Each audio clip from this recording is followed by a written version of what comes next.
दोस्तों, हमारा ये ब्रह्मांड केवल एक ही चीज से बना है, वो है एनर्जी, सिर्फ और सिर्फ एनर्जी। तो फिर जो कुछ हमें अपने चारों ओर दिखाई देता है वो क्या है? आप बिल्कुल सही सोच रहे हैं, पर ये पूरा सच नहीं है। हमारा यूनिवर्स केवल एनर्जी से बना है और ये हमारी दुनिया और हमारे चारों ओर देखी जाने वाली सभी चीजें एनर्जी से बनी हैं। और एनर्जी के दो फॉर्म होते हैं, मैटर और रेडिएशन। सबसे पहले हम रेडिएशन के बारे में जानेंगे, तो चलिए चलते हैं इस रोमांचकारी सफर पर।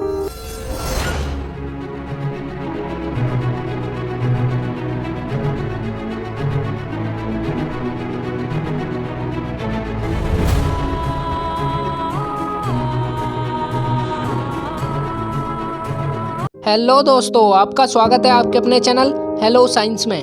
रेडिएशन क्या है? सन से जो लाइट हमें आती है वो रेडिएशन है। हमारे मोबाइल में जो वेव आती है वो रेडिएशन है। और जब हम हीटर चलाते हैं तो हमें हीट लगती है, वो रेडिएशन है। रेडिएशन का वेव का नेचर होता है और रेडिएशन में मास नहीं होता है। ये हमें दिखाई नहीं देती है क्योंकि इसकी स्पीड लाइट की स्पीड के बराबर होती है। इस यूनिवर्स में लाइट की स्पीड से तेज कुछ भी नहीं है। तो चलिए मैटर को समझते हैं। मैटर क्या है? मैटर एनर्जी का दूसरा रूप होता है। मैटर में मास होता है, इसलिए मैटर हमें दिखाई देता है। इसका एक साइज होता है और जो कुछ हमें अपने चारों ओर दिखाई देता है वो सब कुछ मैटर होता है। जब किसी वस्तु में द्रव्यमान होता है और वो जगह घेरती है तो उसे मैटर कहते हैं। जब हम किसी मैटर को फेंकते हैं तो उसमें मोमेंटम होता है। ये किसी भी चीज को हिट कर सकता है। इसके पास मैकेनिकल एनर्जी होती है। क्या मैटर और एनर्जी एक ही चीज होती है? यस, ये बिल्कुल एक ही होती है। हम एनर्जी को मैटर में और मैटर को एनर्जी में कन्वर्ट कर सकते हैं। अगर हम किसी m मास के मैटर को लाइट की स्पीड के स्क्वायर से चलाएं तो वो मैटर एनर्जी में कन्वर्ट हो जाएगा। और यदि हम किसी एनर्जी को लेकर उसे कंप्रेस करें और करते जाएं तो एक समय ऐसा आएगा कि वो एनर्जी मैटर में कन्वर्ट हो जाएगी। मैटर की सबसे छोटी इकाई को एटम कहते हैं। एटम से मिलकर मॉलिक्यूल बनते हैं और मॉलिक्यूल से मिलकर मैटर बनता है। यानी कि हमारा सारा यूनिवर्स एटम से मिलकर बना है। और साइंस की दुनिया में जॉन डाल्टन ने एटम की खोज की थी और जॉन डाल्टन ने डाल्टन एटॉमिक थ्योरी में एटम के बारे में कुछ पॉइंट बताए थे। पॉइंट नंबर 1 में डाल्टन ने कहा कि मैटर की सभी वस्तु एटम से बनी होती है, जो कि बहुत छोटे पार्टिकल होते हैं। पॉइंट नंबर 2 में डाल्टन ने कहा कि एटम को ना तो बनाया जा सकता है और ना ही नष्ट किया जा सकता है और ना ही स्मॉल पार्टिकल में डिवाइड किया जा सकता है।